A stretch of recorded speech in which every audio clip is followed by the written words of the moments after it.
नमस्कार किसान साथियों, आज हम बात करने वाले हैं सोयाबीन की फसल के ऊपर। तो जिन किसान भाइयों की भी अपनी सोयाबीन की फसल करीब 60 से 70 रोज़ की हो गई है, तो हमें हमारी सोयाबीन की फसल में अभी कौन कौन सी सावधानियां रखनी है जिससे कि हमारी सोयाबीन की फसल ख़राब भी ना हो और हमें अच्छा उत्पादन मिल सके।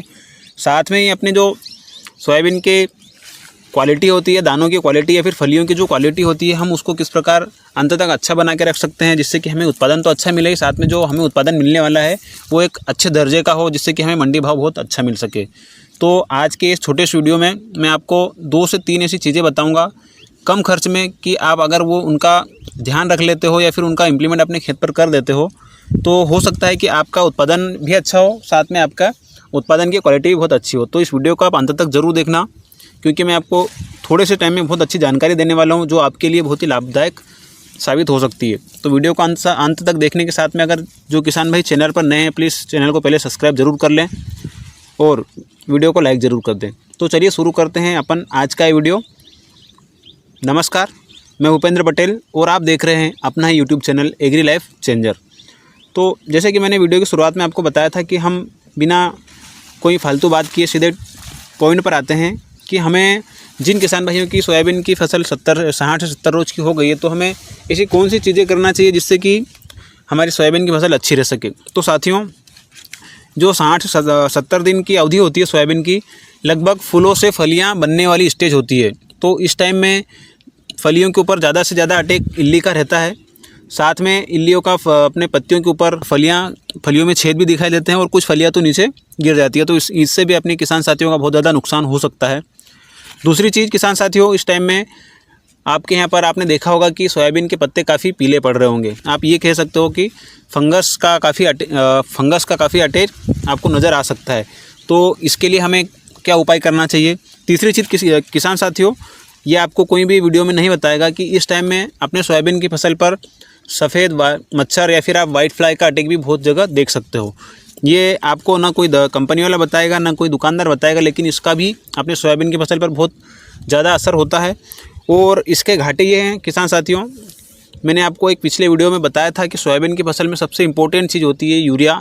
जब फलियाँ बनती है तो ये पत्तियों को, जब ये वाइट फ्लाई पत्तियों के ऊपर आ जाता है तो पत्तियाँ सिकुड़ने लगती है और इसमें जो फोटोसिंथेसिस की क्रिया है वो काफ़ी कम हो जाती है, जिस वजह से पत्ता जो पौधे में नाइट्रोजन होती है उसको पूर्ण तरीके से ग्रहण नहीं कर पाता है।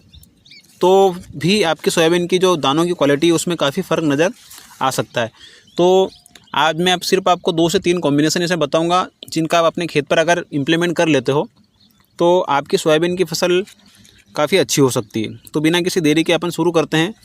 सबसे पहली बात करें कि अपने को इल्ली के लिए इस टाइम पर कौन सा स्प्रे करना चाहिए, तो आप कोराजन भी ले सकते हो। दूसरे नंबर पर अगर आप चाहो तो इम्प्लीगो का इस्तेमाल कर सकते हो, या फिर आप बायर की सोलोमोन आती है, आप इसका भी इस्तेमाल कर सकते हो। तीनों में से आपको कोई एक दवाई ले लेनी है जो भी आपको मार्केट रेट में या फिर आपको जो भी दवाई लेने में सहूलियत रहे, जिससे कि आपको खर्च भी कम हो, साथ में आपको आसानी से उपलब्ध हो जाए। इसके बाद में अगर अपन बात करें तो सफ़ेद मच्छर के लिए साथियों, तो सफ़ेद मच्छर जैसे अपने खेत पर अगर अटैक है तो अपने को सिर्फ सफ़ेद मच्छर को साफ़ करने के लिए दवाई नहीं डालनी है, अपने को इस प्रकार उस पर स्प्रे करना है कि जिससे कि जो अभी दिख रहे हैं सफ़ेद मच्छर वो तो मर ही जाएँ, साथ में जो उसमें उसके अंडे जो उसने दे दिए हैं पत्तों के ऊपर या अपने पौधों के ऊपर, उनका भी सफाई होना बहुत ज़रूरी है। अन्यथा ऐसा होगा कि आप जैसे स्प्रे कर दोगे तो 7 दिन तक तो आपको सफ़ेद मच्छर दिखाई नहीं देगा, लेकिन जैसे ही 7 दिन के बाद में आपको वापस से सफ़ेद मच्छर दिखाई देगा तो फिर आपको वापस स्प्रे करना पड़ेगा, और तब भी आप वही गलती सेम कर दोगे